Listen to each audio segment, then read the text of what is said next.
అయితే నిన్న మంచిర్యాలలో press meet పెట్టినటువంటి సందర్భంలో కవిత ప్రెస్ మీట్ని ఎక్కువ ప్రాధాన్యతనిస్తూ మీడియా కూడా కవర్ చేయాలనుకుంది. ఎందుకంటే చిట్ చాట్లు కాకుండా డైరెక్ట్ ప్రెస్ మీట్లోనే మాట్లాడుతూ ఉంది కాబట్టి ప్రెస్ మీట్లో కూడా చిట్ చాట్లో చెప్పినయే ప్రెస్ మీట్లో కూడా చెప్పినట్టు అనిపిస్తూ ఉంది.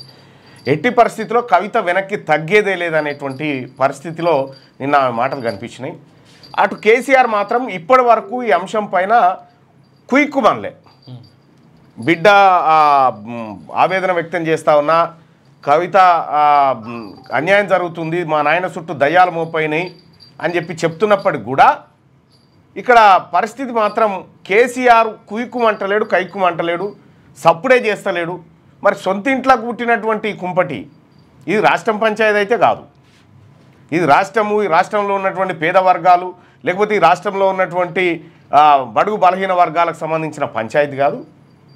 దొరల ఇంట్లో ముసలం పుట్టింది, దొరల పిల్లలు కీసులాడుకుంటా ఉన్నారు. గంతవరకు చూడాల్సినటువంటి అంశంగానే మనం చూడాలి. మరి ముఖ్యంగా బీసీలు చూడాల్సినటువంటి అంశం గంతే, అంతకు మిక్కిలేమీ లేదు. ఇక రెండోది, అటు భారతీయ జనతా పార్టీ కిషన్ రెడ్డి గారు కూడా అందరినీ ఆ అంశం మీద సైలెన్స్గా ఉండమని చెప్పడం జరిగింది. ఎవరు ఆ అంశం గురించి మాట్లాడొద్దు అనేటువంటి సంకేతాలు ఇచ్చారు.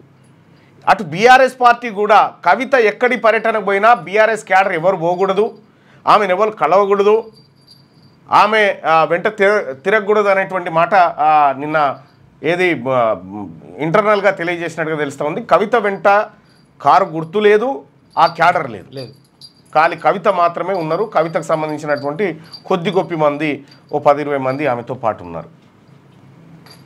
సో కేసీఆర్ కావాలనే మరిగా వదిలించుకున్నట్టేనా కూతుర్ని?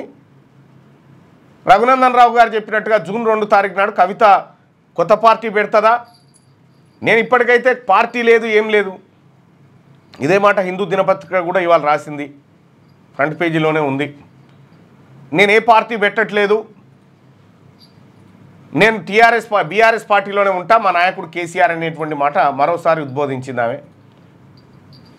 ఇక పంచాయతీ ఇట్లా జరుగుతూ ఉంటే కేటీ రామారావు గారు లండన్ అమెరికా పర్యటనలో ఉన్నాడు. ఆయన బీఆర్ఎస్ పార్టీ ఉత్సవాలు చేయాలని పోతా ఉన్నాడు. గతంలో కేసీఆర్ గారు ఒకసారి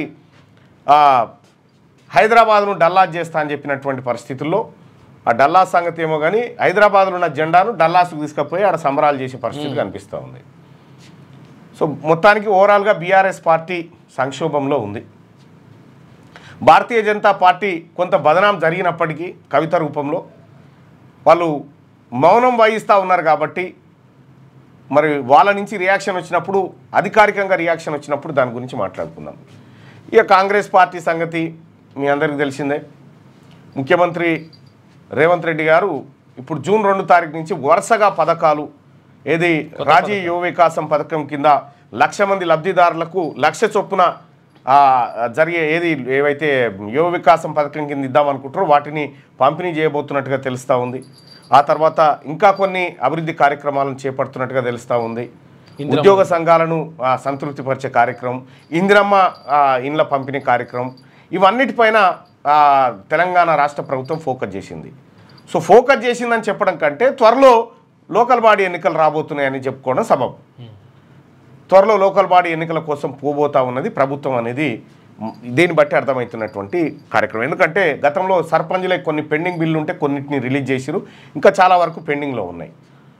సో అంటే గ్రామీణ వాతావరణంలోకి కాంగ్రెస్ పార్టీ పోతా ఉంది. లోకల్ బాడీ ఎన్నికలను ఎదుర్కోవడానికి తాయిలాలు, సరంజామా ఏదైతే ఉందో ఆ సరుకులు ఆ యుద్ధానికి తయారవుతున్నట్టుగా కనిపిస్తూ ఉంది. లేటెస్ట్ న్యూస్ తెలుగు మరియు ఇంగ్లీష్ అప్డేట్స్ కోసం ఇప్పుడే క్యూన్యూస్ అఫీషియల్ యాప్ని ప్లే స్టోర్ నుండి డౌన్లోడ్ చేసుకోండి. సరికొత్త సమాచారాల కోసం క్యూన్యూస్ వెబ్సైట్ని ఫాలో అవ్వండి. ఛానల్లో ప్రాంతీయ, జాతీయ, అంతర్జాతీయ వార్తలు వీక్షించండి. లైక్ చేయండి,